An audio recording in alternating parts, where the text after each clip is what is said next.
So today, again on Idiots Go Running, we have Matt. Say hello, Matt. Hey, I'm back. On our show, we've got a guest who likes to run. Do they really? Do they jog around the place just for fun? That's not fun. Are they a professional athlete? Nope. Lining at the start with the elite. It don't matter. We've got a guest on our show because we asked and they didn't say no. It don't matter because our show has a guest. It does. Pretty much because we asked and they said yes. So, Matt, on the previous episode, we left you on day 3. The end of day 3, you were tired, you were feeling it, you were getting it tough, and we teased that there would be a bit of change in weather. By the way, Andrew's still with us. I'm still here in a different location though today, Colin. Where are you, Andrew? I am in Mum and Dad's caravan, Colin. So I am podcasting in a different studio, which isn't really a studio. I'm in a caravan. Long answer short, I'm in a caravan. And it's beautiful, sunny weather outside, nearly. Yeah, Andrew, I think it's probably because we've been talking about all the time I spent in an RV for this multi-day run. And you said, I really want to put myself in Matt's shoes, really understand what he was dealing with for the next time we talk. So I love that you're putting yourself so much into that mindset for this interview. I'm in the RV mindset, but not in the running mindset. I still have not run since my run or since our run, Colin. But this isn't an episode, isn't about me and Mum and Dad's caravan. It's about you, man. Andrew always drags things back to himself, but he is the ultimate professional, Matt. So, day 4, Matt, tell us, you woke up on day 4. How did it start? So, day 4, we had quite a long drive to go to where I was starting for the day. And I was already in quite a lot of pain just to start the day. Despite getting up early and doing all of my foam rolling and stretching, I knew I had a very difficult day ahead of me. And anytime I would leave the crew in order to start running, we would agree on when we would next meet up. So to start that day, I said, let's start with 3 miles, and I'm going to just walk as fast as I can, hoping that my body will kind of loosen up. And we'll kind of go from there. We'll decide, what the next logical meet point is. From there, maybe another 3 miles. Maybe I'll be feeling better and it'll be 5 miles. And so on this day, we started at about 4:30 in the morning, trying to beat traffic and what was originally predicted in terms of heat. And the traffic piece was a very busy state highway with a lot of semis. So they're carrying farm equipment and fertilizer. We're in like a big farming area, but they were going extremely fast, probably 120 kilometers per hour, and coming very close to me on a road with not much of a shoulder. Now, this is even as of 4:30 in the morning. So this is when it became unsafe to be really looking at my phone at all. But I was only a half a mile in, and I think I was maybe 30 minutes in for the day. That's how slowly I was going, because anytime I had to go uphill or downhill, the pain was just terrible. And as I've learned since then, the condition that I had developed, it has a really technical name, anterior tibialis tendinitis. Had to look at that to make sure I got it right. But it makes it extremely difficult and extremely painful to go uphill or downhill or to flex your foot at all. So dealing with the extreme pain and, the inclines and declines, so going very slow. And I said, I need to figure something out, because this is not going to be sustainable for the day. There's no way I'm going to get through the miles I need if I am going this slowly.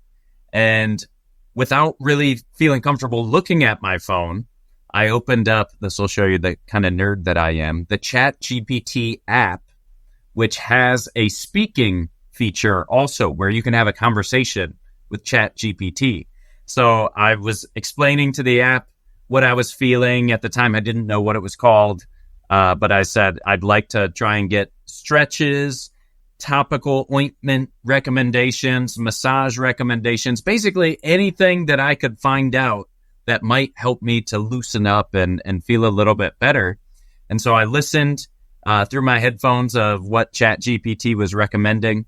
I called the crew and I said, look, I know you said 3 miles. That's what we agreed to. We need to meet as soon as possible, because the crew had like a foam roller, a stick roller, yoga mat, and all these other things that I wanted to help stretch. So we met up at about the mile point for the day, and they were very concerned. And they were telling me, like, hey, if we can't figure this out, we're going to have to start looking into other options to get your miles in for the day. And I told them what I had done, that I had looked up everything that I could to try and enable myself to do as much as I could still. And I remember I was fighting back tears, and I wouldn't even bring myself to say it, but I was thinking in my mind, I know that I won't be able to do all of my miles if I can't figure this out. So what I said to them was, I need to know that no matter what happens, that I've done everything possible to be able to do as much as I possibly can. So I'm going to take the next 10, 15 minutes doing everything ChatGPT told me to do. And I put on some cold hot, it's called. It's a cream that you can put on areas that are bothering you. And I took some ibuprofen, and I did all these somewhat painful stretches, and then I got going. And I was going faster, but for that 10, 15 minutes that I was stopped, I was trying to wrestle myself once again, trying to convince myself, no matter how grim it looks, you're going to figure this out, and that quitting is not an option. And I could feel from the crew that they wanted me to concede a little bit, to maybe let them do some of the miles. And, that was not something I was willing to even discuss. And I flat out told them, because they had said to me, we need to start thinking about what we may need to do to get your miles done. And I said, I haven't tried everything yet. So we're not even going to have that conversation until I know I've done everything possible to try and make it so that I can complete all of the miles. So they were, look, I'm tough to deal with, right? They've got a job to do. They've got to keep the relay going. And I'm pushing back saying, hey, I know I look like I'm absolutely destroyed, but I've got this. Trust me. And so they're in a bit of a tough spot too. But they were very respectful of my wishes and said, okay, go ahead and try again. And, let's see how you do. And so my speed picked up, especially again, anytime I was on flat ground, I was able to go pretty fast. Again, that's a relative term at this point. But I was able to go faster. And on this day, so this is day 4, I had a new challenge that was not really related to injury. We already talked about how fast these semis were coming at me on the street or on the state highway.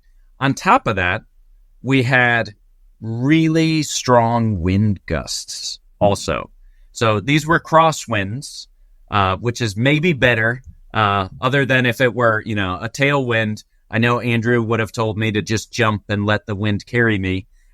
Jumping wasn't happening either based on my physical condition at this point. But the crosswinds, sometimes I was walking very close to a cliff, a drop-off, and I had to fight those to not fall. And then I would have a strong headwind anytime any of these trucks would come driving towards me. That headwind was so strong it would knock my hat off. I had to, hold my hat on while I was wearing that. It would blow all kinds of rocks and dust in my face. So I learned to just cover my face with both hands anytime that happened. And then since my legs had become quite unstable given my injuries, I had to also stop, whether I was walking or running, and take a stabilizing position, if you will, to try and plant my feet a little wider than shoulder width apart to keep myself from falling from the headwind that was also even stronger than the crosswinds that I was experiencing. All while many of these trucks were actually, you could see them being blown from one side of the road to the other by the winds. So it was a scary day for many reasons. I mean, the mental focus that it took to ensure that anytime there was a vehicle coming, I was keeping myself in a safe spot, that I was making myself as visible as possible, that I was preventing myself from falling. And then all the hills we talked about, you can't see over those when you're, coming into one, nor can the vehicles see you. So despite all this wind, I'm trying to do my best to listen for any vehicles that may be coming also, because they would have minimal time to react to me. If they're just coming over the crest of a hill and boom, there's a runner right there. A runner. Can I call it that at this point? I don't know. So it was very stressful and scary.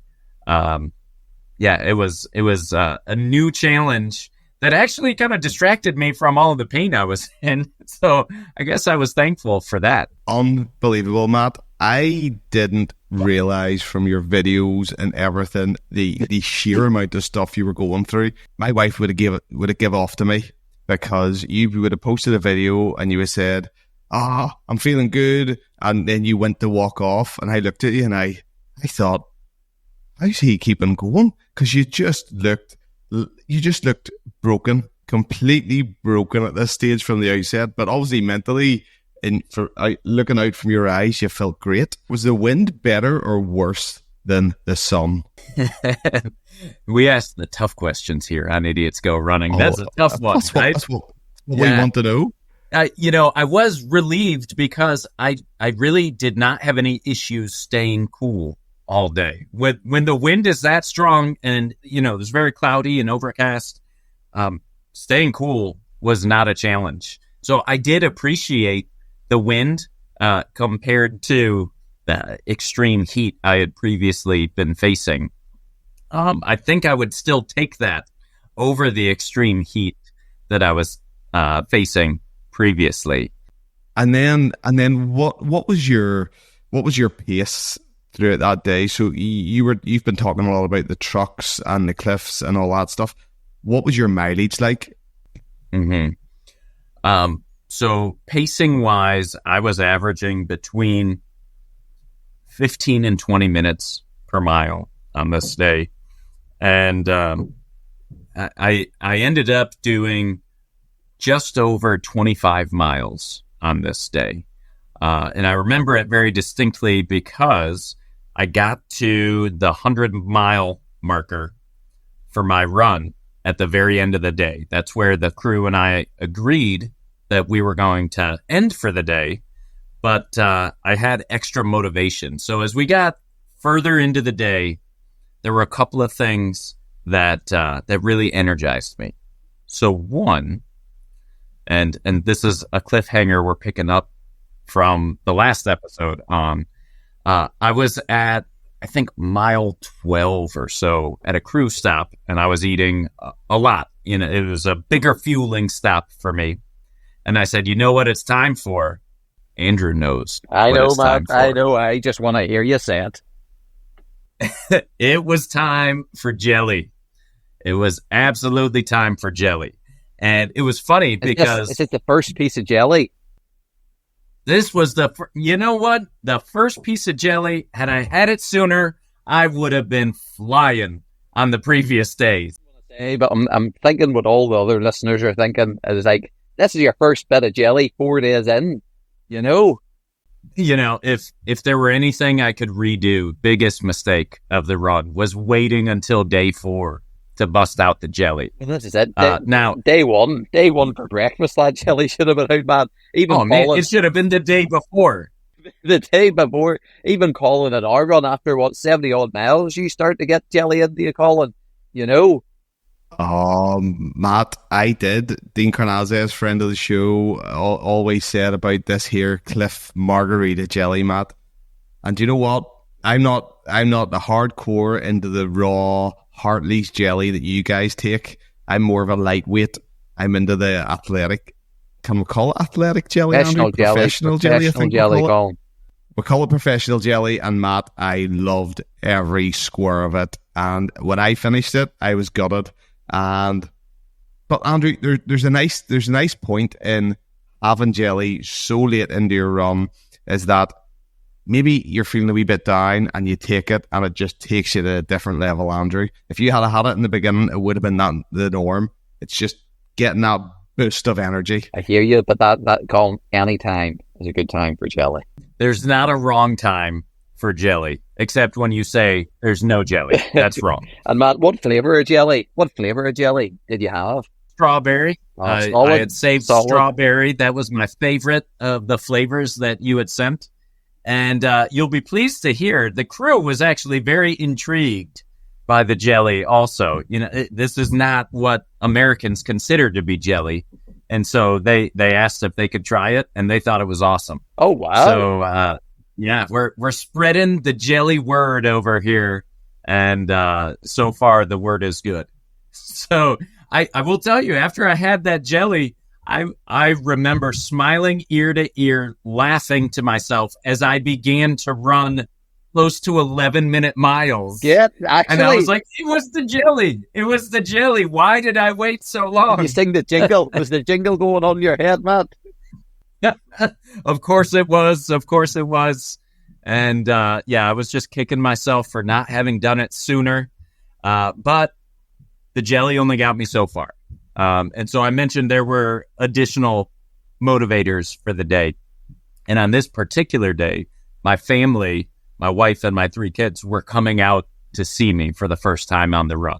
They had been home in Ohio doing other things that we had already committed to. And so the soonest they could get to where I was in Iowa was on the 4th day of my run. And had been messaging with my wife when I did get a chance to stop at the car when it was safe to do it on that day, to get an idea of when she and the kids were going to be there. And it was, I think it was around mile 18 or so, I stopped to change my shoes for the day. This was the first day where in the middle of the day, I decided to change my shoes, but my feet were just killing me. And when I took my shoes off, my right foot was so swollen that we weren't even sure I was going to be able to put a shoe back on. So it was a large swollen area around my ankle. Again, that's from that the tibia area. I put more of that cream on to try and help with the inflammation, and tried to go as best I could, and was still struggling, still had a lot of hills. And then eventually I got a message from the crew that said, "Hey, your wife just called and she's about 5 minutes away." And that was the first time in quite some time where I felt like, ooh, I can run again then. Like that lifted me up again, despite what I was feeling, what my foot looked like at this point. And I started running, and it must have been 2 minutes later, I heard the horn from behind, and she's rolling down the window, waving, and the kids are yelling. And so at this point in the day, it was still extremely windy, but the clouds had gone away. So the heat was now back. And, in addition, I still had the wind. So I would still say this was better, but the heat was once again a factor in my day. It was for about the last 5 miles. So I was, really tired, exhausted, trying to stay hydrated and trying to run as much as I could. But just knowing that my wife and kids were there and that they were going to see me get to 100 miles really kept me going. And, yeah, they had made signs. They were off on the side of the road yelling stuff to me when I ran by, and got to see them a couple of times before I finished my run for the day. So that was really special. Unbelievable. It's amazing that your wife and kids at that point at 100 miles, was that always a plan to see you at 100 miles? No, the plan was whenever they can get there is when they're going to see me. And we had no idea when that was going to be. In my mind, I was going to be farther along in the run. Like, I still would have hit 100 miles on day 4, but it would have been towards the middle of day 4, not the very end of day 4. Was that really all the excitement from day 4? And then we're finishing up on day 4, and you got to see your family at the end. What did you get up to? I think I seen a picture of you and your kids in the blow up ice bath. Yeah, we went back to the campsite, and I had my ice bath and just visited with the kids for a little bit before they were staying about an hour and a half away from where I was that night because they had plans to go to the Omaha Zoo on the next day, which is, again, hour and a half west from where I was. So we just hung out for about an hour, and after that, they were on their way. I was back into my stretching routine and getting ready for day 5. And once again, just wondering how the heck am I even going to get there? Very good. And what was it? What was the YouTube video that night? Can you remember? Okay. The funny YouTube video? Yeah. I believe what we watched on that night was it was a skit from Saturday Night Live about Undercover Boss. I don't know if you've seen the show, but it was Kylo Ren. Yes, I've seen that one. Is a character in Star Wars. Okay, Andrew. No, I know you know that. I've seen the really skit. was going to teach me It was brilliant. Very funny. Yeah, very funny. Yeah. So Kylo Ren goes undercover as a maintenance technician, and it's a hilarious skit. It's I'll send it to you. It's worth a watch. By the way, his name is Matt when he's undercover, and my wife will frequently say to me, "I haven't had my muffin, Matt," and that comes from that. Yeah. We at one stage got our sticks out, Matt. Now I know you didn't have sticks; you had something else. But did you not have the poles, the running poles, the running sticks? And I know Nick's talked a lot about them. Before the run, did you have any consideration about bringing them? Or I presume you didn't bring them because I didn't see any photos with you in them. I did not even consider it. Even knowing it was going to be a hilly run, I didn't think it was going to be hilly enough or technical enough to where they would be useful to me. I own a pair of trekking poles that I usually use for hiking, but I haven't really been in any runs where, they would have played a role, I'll say. And I was regretting that by this time, for sure. But day 5, I had an acceptable substitute, which we'll be talking about. So, Matt, day 5, how did it go? You woke up, you had your usual eggs, coffee with electrolytes, still sticking to the same sort of routine. How did day 5 go? Day 5, I knew that Chris was going to join me for a run. So Chris and I had connected years ago on Instagram when I saw him run MS Run the US. So just began messaging and keeping in touch. And now he helps interview the runners that are applying to be in the organization to do the relay. So when we spoke during my interview, he had mentioned to me, hey, if you end up out in Nebraska, that's where he lives. He said, I'd love to join you. And sure enough, that's where I wound up. And so we had messaged and he said, hey, I'd love to join you on this day if that's okay. And the plan was for him to run alongside me, keep me company a little bit for my run on the day. So I was looking forward to that already. And so the morning of, as we're heading out to the spot where we left off the day before, Chris and I are texting back and forth, and he said, or I was asking him, have you figured out what you're doing with your car? Because the crew had to stay within, I don't remember, maybe it's 3 miles, 5 miles of me at all times. And the thought was, if he's going to do, 20 miles with me for the day, he's got to have a way to get back to his car that doesn't require the crew to leave me. And he said, yeah, I think I've got it figured out. I brought my friend from Minneapolis with me. And I was like, okay, whatever that means. That's weird. Minneapolis is maybe a 7-hour drive from where we were already. And I was just like, oh, didn't know you were bringing a friend, but cool. So when we get to where we're meeting, I see Chris walking up to me and then see my friend Lance from my work with him. And it just blew my mind. I would never have guessed I would see him there.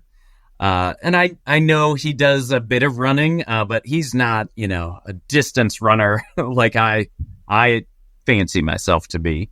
And he said, hey, I'm here to support, however I can. And he was planning on joining me for miles with Chris too. So I thought, wow, how cool.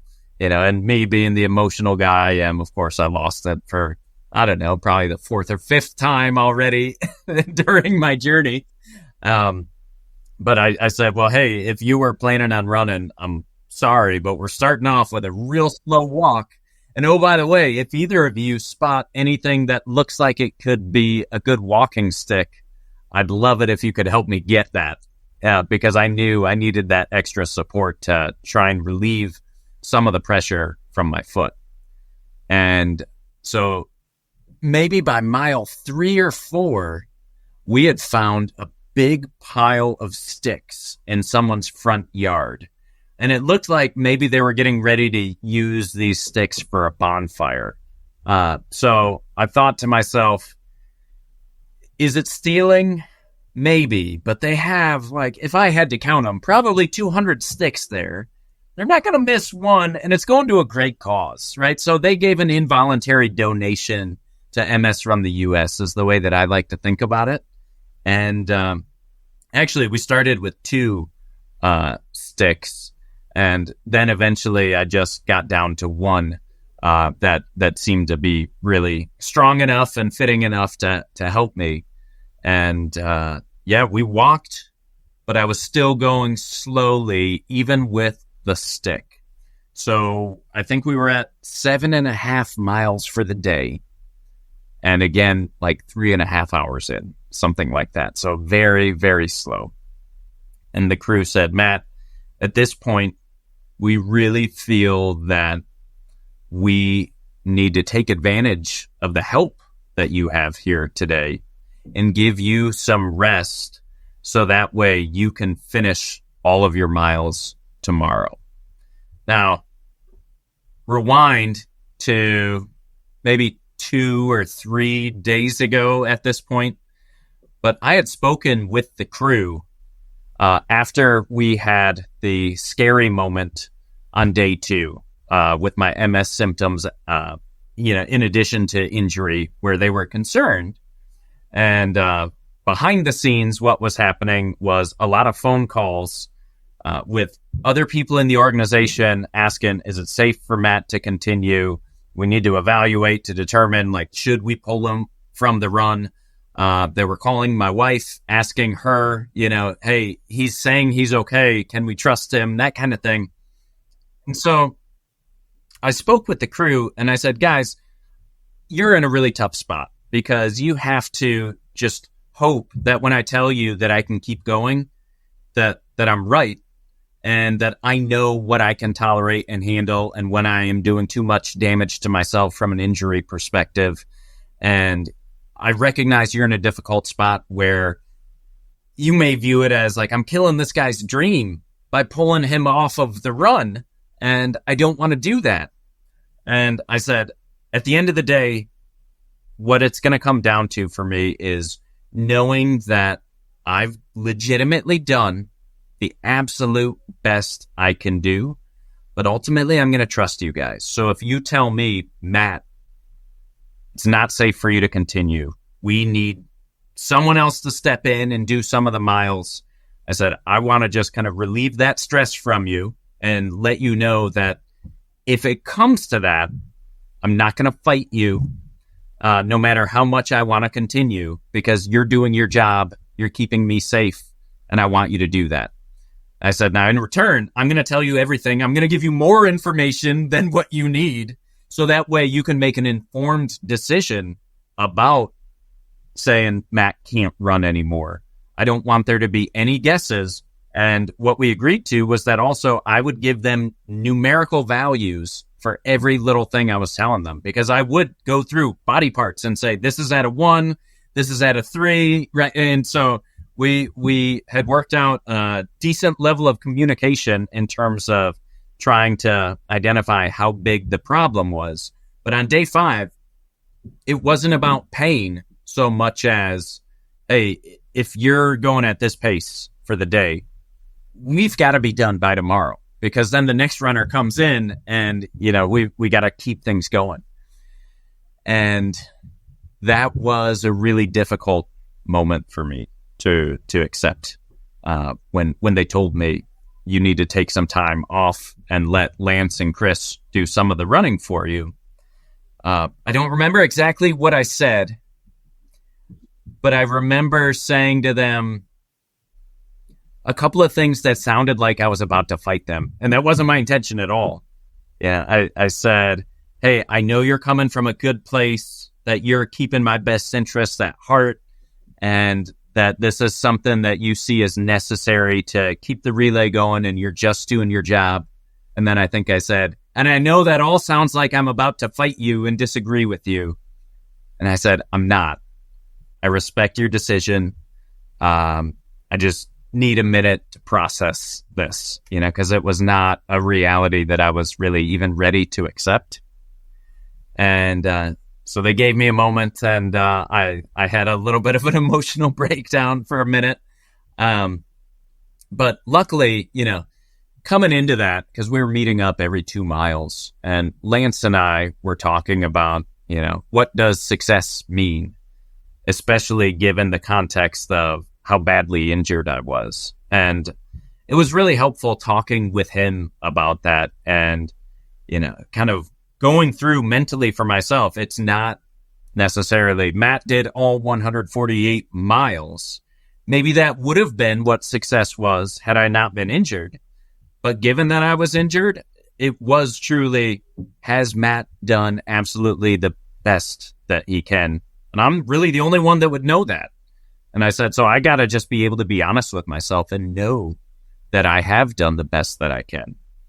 And so then my last ditch effort with the crew, even though I said I wouldn't fight them, I said, what I'd like to request is give me a mile to just see if there's a miracle, right? I want to try and run again. And if something happens and it all clicks, then let me keep going.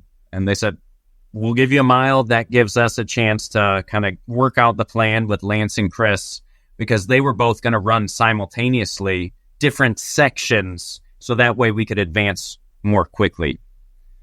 And I started trying my hardest to run, and the pain was just extreme. It was, my body was yelling at me. And I knew, I tried several times over that mile, but I knew there was no way that I could keep going, at least at the pace that was necessary for me to finish. So when we met up again at the next mile point, I was honest with them. I said, obviously, well, heck, I didn't have to be honest. It took me like 26 minutes to get there. So, I said, obviously, based on how long this took, that, I'm in some trouble. And so they had worked out, where Chris was running 8 miles and Lance had done a section kind of before Chris. So they dropped Lance 4 miles previous to where Chris started. And then after Chris's 8 miles was that he was finishing, they drove Lance past that point or to that point and had him do another, 6, 7, 8 miles. I don't remember exactly what it was. But that gave me about 2 hours of rest where I was icing and stretching and rolling and doing all of the things.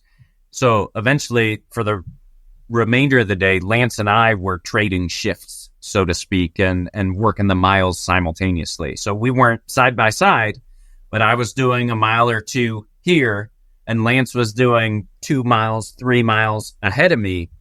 And then at the end of the day, we finished up together. So in total for that day, I did about 15 miles and had 18 miles of help from Lance and Chris, which got us to about 133 miles then for the segment, leaving me only 15 miles for the last day. And, it was tough, but, it's one of the things that thinking through it, so you guys know I think of myself maybe a little bit misplaced, but I think of myself as Captain America. And if you think about Captain America and his mindset of, I can do this all day, I can always keep going. Another thing about Captain America and most really cool superheroes, by the way, is that they never turn down help. They're not like, wait a minute, no, I got to win this battle completely on my own. And, that was one of the things I was thinking about where I was like, well, wait a minute. It's so cool that I have Chris, who I've only known through communicating on Instagram, basically, for a couple of years, willing to come. I think for him, it was close to a 2-hour drive to come out to where we were and, take time off of work to do that. Originally with me, but I'll change it to for me, right? Doing some of the miles. And then Lance, who I've only known for a couple of years, and mostly in a professional context, right? But we've become good friends. And for him to drive 7 hours and come support me in that way, like, that's a huge victory. To look at all the different ways that people were there for me and supported me throughout this. You can talk about the physical challenges, the distance, the accomplishment of the relay itself. And those things are all wonderful. But man, like, what a victory, what a success it is to be able to have a story where I can say, these people did such amazing things to show me their love and support. Like, that's not something that I had even considered going into the run as something that would be a factor. And it's probably the coolest thing about this event that I did was really having that realization. And, we'll probably talk about it a little bit more, but like so many other people that were involved in ways that I didn't know until, surprise, there they were. It was so touching. So for me to be disappointed that I didn't do all 148 of the miles myself, like, that's so far outweighed by looking at how fortunate I am, one, to even be able to be there and try and do this, two, to have as much support as I had to do it and have people show up for me in such incredible ways. What can you say to that, Matt? What a day. Each day is throwing up new surprises and new fun things. And I can honestly say that if you think you can do serious running miles without assistance, there's something wrong with your head. I go on a run with this idiot all the time, Andrew. And when we did our 100 miles, we probably couldn't have finished our 100 miles without the support from other people's crews, without the support from the aid stations and the support from the various runners that we came across, and without support from Andrew's wife. So for you to say, exactly, McDonald's, see getting that McDonald's in the middle of that run. Andrew, how much did it pick us up? What was the aid stations like that we met on the We Run Wild NI? What were the people like? Andrew actually walked away going, that running community is something special, Matt. So I wouldn't look at yourself of going, oh, had to take help or you had to do this. Like, you're completely right. Especially for a challenge that size. And as you said, Colin, the same as us. You know what I was picturing, Matt, when you're talking about all those people? I can only apologise, Colin. I'm going to say it. Endgame, Matt. You were Captain America, and then all the portals started to open up, and everyone started to walk through on your left, Cap, on your left, and all the portals of everyone that helped you along the way. So what I want to know now, who's Lance and who's Chris? If you're Captain America, who's Lance and who's Chris? And the stick was obviously Thor's hammer, I presume. Oh yeah, that's a great point. Because another one of my friends encouraged me to name the stick, and we gave him a more regal name of Winston. But you're right, it could very easily just be Mjolnir, right? Because Captain America does use Thor's hammer, so there is that. I hadn't thought about who Chris and Lance would be. Oh boy, so much pressure here. I'm gonna say Chris would have been Hawkeye, and Lance would have been the Hulk. He just took on a massive effort that day. I mean, I don't think Lance normally does more than 5 miles at a time, and I think he did about 12 miles himself. So, yeah, and Chris, why I say Hawkeye, just clutch, right? Like when he took off for his run, I said, 8 miles. Okay, what are you thinking? About 7-minute pace? Joking with him, right? Knowing that, like, hey, this, distance, and we had already put in 7 miles together. And he's like, yeah, about 7 minutes. And I'm like, ha, funny. Oh, he wasn't kidding. Like, that's about what he did. I was like, wow, you did not come to mess around. You were spot on. So it was impressive. We're finishing up on day 5 with 15 miles left. So you're going into the RV that night. You've got 1 day left, Matt. And like, what were you thinking that night? That was your last night with the crew. What did you do? This was I suppose this is kind of your send-off night. We did a couple of things. One, we had to take care of some business. So what does that mean? The crew was also filming footage for MS Run the US, and they're also doing a documentary film. So they wanted to do an interview with me that we had to record. So we did that. And then my family had also picked up dinner for us. They brought sandwiches from Subway for all of us to eat, because since we were doing that interview, there wasn't a lot of time to cook. And we were also kind of in the middle of nowhere without many good food options. So they brought us some food. I got to spend a little bit of time visiting with the family. And yeah, outside of that, I mean, it was still kind of a normal night in terms of what we were doing at the RV, resting and icing and stretching and all of those things. And, I was feeling pretty good going into the next day, even though I couldn't really walk because I was saying to myself, 15 miles, I think that's nothing, right? Anybody can do 15 miles. That's great. Yeah. So I ended up, getting a decent night's sleep. And from there, it was just on to the next day. It had become a habit at that point. So I wasn't really even thinking about it. It was just rinse and repeat. Do the same thing every day. Day 6, this is the last day. Are you glad it's the last day? You a bit sad it's the last day? What's your thoughts? Yeah, crazy, right? But I told the crew, I said, you guys aren't going to believe this, but I'm going to miss this. Like, I don't want it to be over. And I think they were thinking, are you crazy? Like, you need this to be over.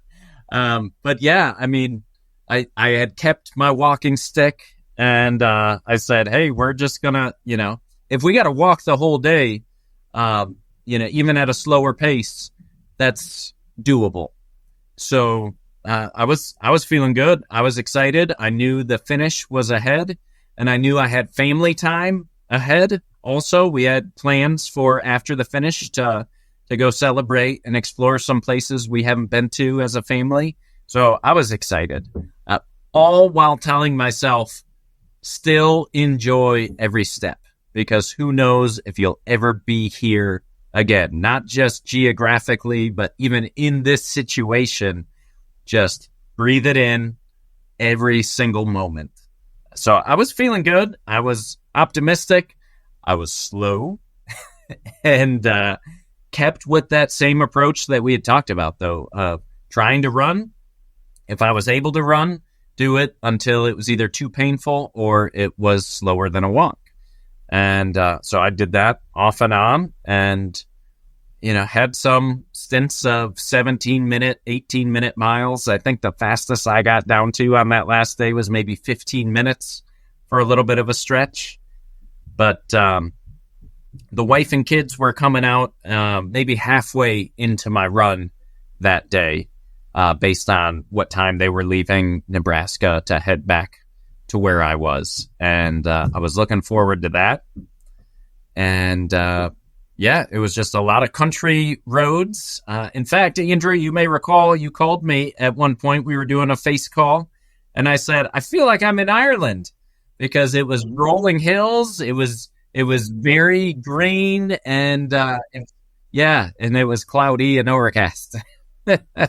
And your son was with you, wasn't he, at that stage? So that was one of the best things about that last day was, the family was there cheering me on, and my son asked when I had about 6.5, 7 miles left if he could join me, and the crew was meeting me about every 2 miles. So I said, well, you can join for 2 miles, and that way, we'll meet up with my wife again, and, you can be done if you're too tired.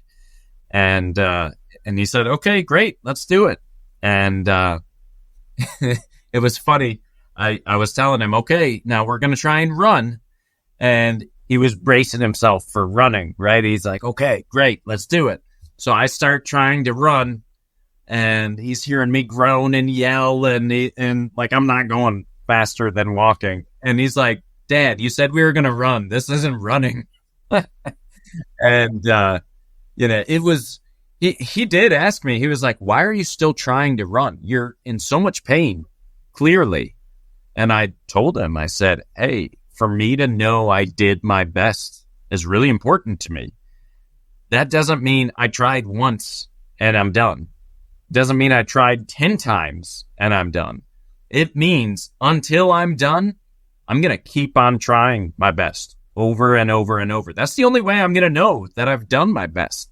And it was really cool. It was like you could see the light bulb turn on over his head, like, whoa, that's like a way that you can think about things. It was a special moment.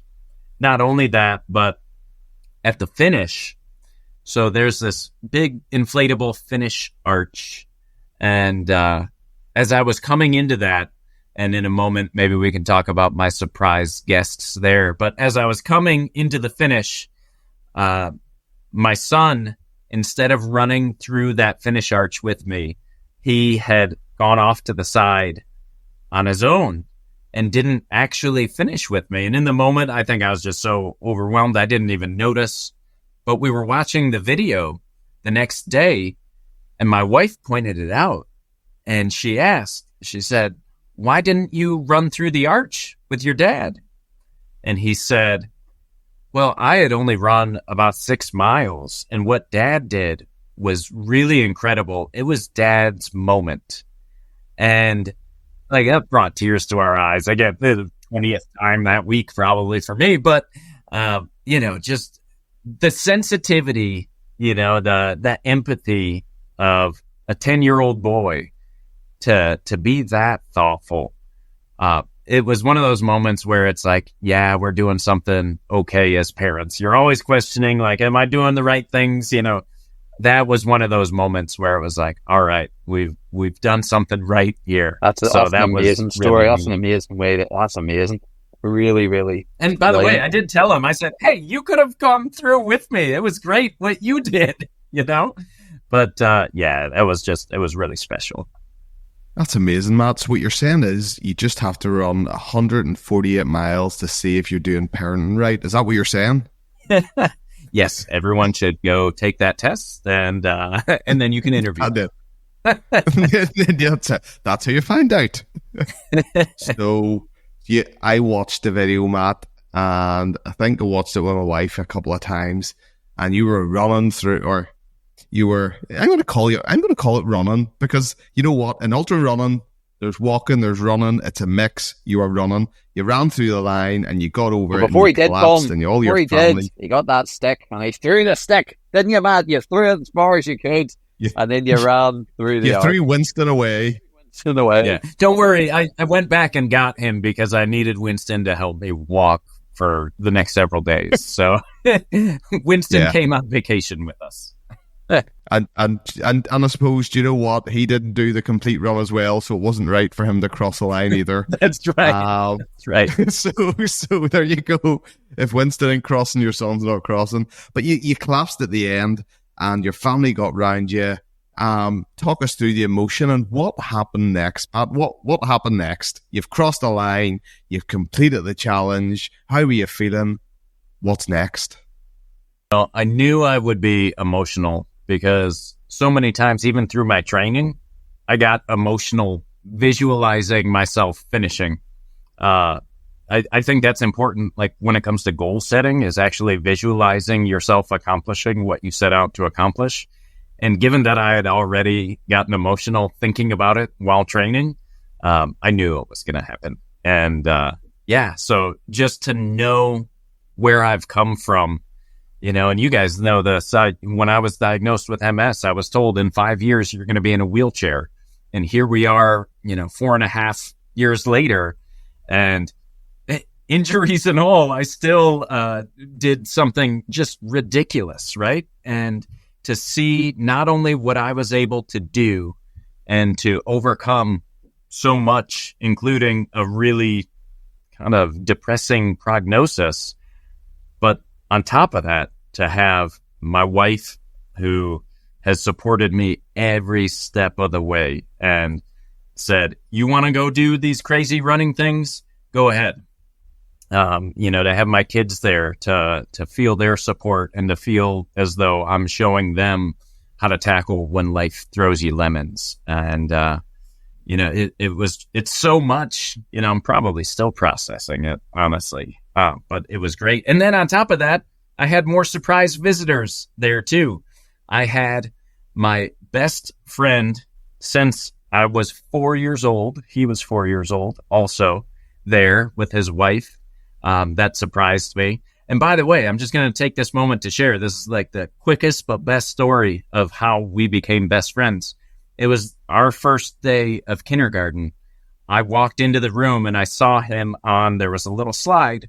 He was standing on top, about to slide down. And I walked up to him and I said, hey, do you want to be my best friend? And he said, sure. And so here we are 35 years later, as friends. Right? So great story. And, I'd be remiss if I didn't share it with the world on Idiots Go Running. So he was there with his wife. Another friend of mine from work who's also from Minneapolis came down with his family. And I was very surprised to see them there. And was just blown away, and seeing the wife and kids. My wife had special Oreos made for me with a picture of me running on the Oreos. But yeah, from there it was celebration time. We spent family time. We had more friends. We went to Milwaukee that surprised me there and met me there from all over the U.S. that had come. My mom and my brother surprised me and came out. Also, we went. I'm a big brewery guy, so we went to a brewery that also makes soda. So there's a win-win for kids and adults. We went out for karaoke. You guys know that I have a bit of a problem when it comes to karaoke. Just got to visit, spend a lot of time with friends and family, and start the recovery process. And then, Matt, since then, have you done any running? I did for the first time yesterday, actually. So that is about 3 weeks after finishing the big run. we had a 5K that we ran together as a family in Columbus with my wife's extended family. And that was a really special thing that we did. I did not have to run very fast because I was running with my youngest daughter, whose pace is around 15 minutes per mile anyway. And I can still feel the IT band injury for sure. And the foot is bothering me a bit today, but I'm working through physical therapy right now. We're thinking in 2 to 3 weeks, I'll be back to full strength. Does it feel real, Matt? Do you look back going, I actually did that? Does it feel real? Does it feel like a dream when you're like, no, you've still got the pain? I know you did it. Yes, so I do still have the pain, so I know I did it. But it is crazy to where it feels like a distant memory already, and I miss it. You know, Colin, you and I have talked about it. Like, there's this slump that sometimes you get into after a big event, and I don't feel like I'm there because I already know what I'm working towards outside of physical therapy. I'll be doing the New York City Marathon in November. So for me, like, always having whatever the next thing is in mind helps with that. But it is interesting how your brain almost plays tricks on you, where throughout the whole time, I knew I was doing my best. I was giving it my best. And, here we are several weeks after, and my brain is like trying to ask me questions like, but are you sure you did your best? Don't you think you could have done more? Could you done more of the miles, without assistance? And I have to like tell myself, like, shut up. No, I know. This is why I tried so hard every single day, despite the pain, so that when I got to this point, I wouldn't have to question that. So cut it out. And I shared that just because there might be other people that, question themselves and want to know, is that normal? Like, I think it is normal, but you have to stick to your guns and say, if I know I did my best, like, don't question after the fact.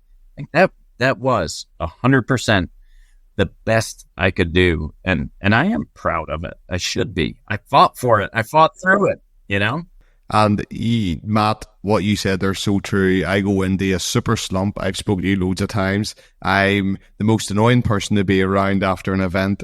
And I always think, well, Andrew will know this, I always think I could do better. I could have run faster, and I always could have run further.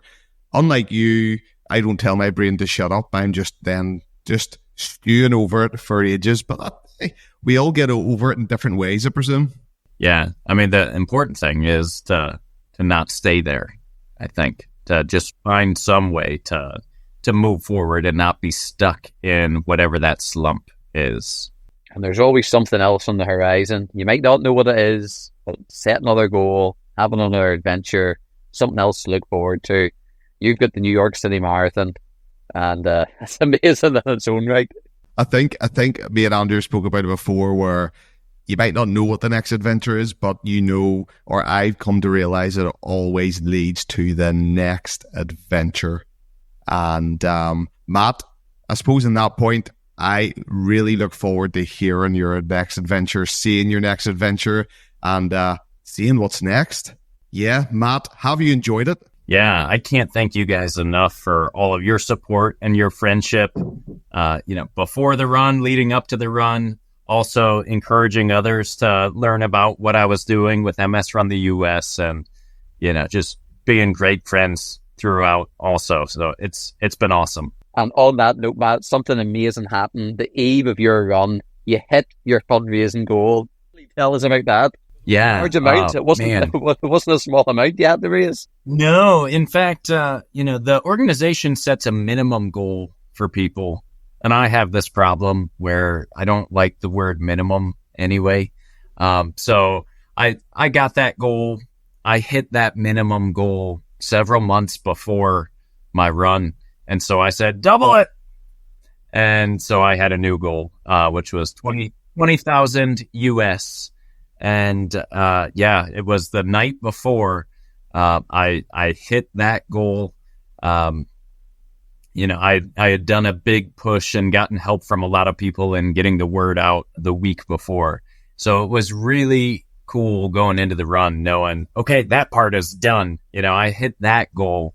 And donations actually kept coming in throughout the week too, which is great. So that was just incredible. It's not just about raising the money, which goes towards an awesome cause, but it's also when you see those dollars come in, that's a sign that you're raising awareness too, which is a big part of why I did what I was doing. Amazing, Matt. Amazing. Matt, what was the greatest thing you seen running? The greatest thing you seen? The most interesting, the most thing that made you think, wow, or ooh, or yee. The most unexpected thing, I would say, was a huge turtle in the middle of the road. I was not near a water source. And I mean, this turtle was just like, I don't know, about a half meter long. I mean, this was quite yeah, it was very big. That's cool. Was going that faster. Was unexpected. You hear the turtle? I do not want to answer that question. No, in fact, the turtle was stopped in the middle of the road. And when I was, 100 yards or more away, I was looking, thinking, what is that? Did somebody leave a pile of bricks in the middle of the road? And then as I got closer to it, I saw, no, it was a turtle and it was moving. I do think I was technically faster, but, I don't have evidence to confirm or deny that. And you were not hallucinating? I have pictures on my phone to prove it. It's okay. Wouldn't it be class if you got them pictures back and there was just a blank road? That was going to be brilliant. Colin's hacking my phone right now and editing those pictures. Well, Matt, what an incredible journey. What an incredible story. I'm glad to call myself, hopefully, your friend. But I am so proud of you. I think what you've done is incredible. What you've come through is incredible. And the grit, you could literally grind you up and put you on roads in the snow and there would never be snow again. There's so much grit in you. Andrew, anything to say? Just, you know what? You see, when you do challenges, you hope they're going to turn out well. You put the practice in, you try your very best. But what you overcame, Matt, that's crazy. Like, because after doing all that training, you could understand if you'd be absolutely gutted and go, why? But you didn't go, why? You go, right, this is the situation and I'm going to do it regardless. And just, it's so encouraging. Like, it's so encouraging. You just kept on pushing through. You kept going and just, it's an amazing story. It's an amazing story. Matt, thank you so much for coming on Idiots Go Running.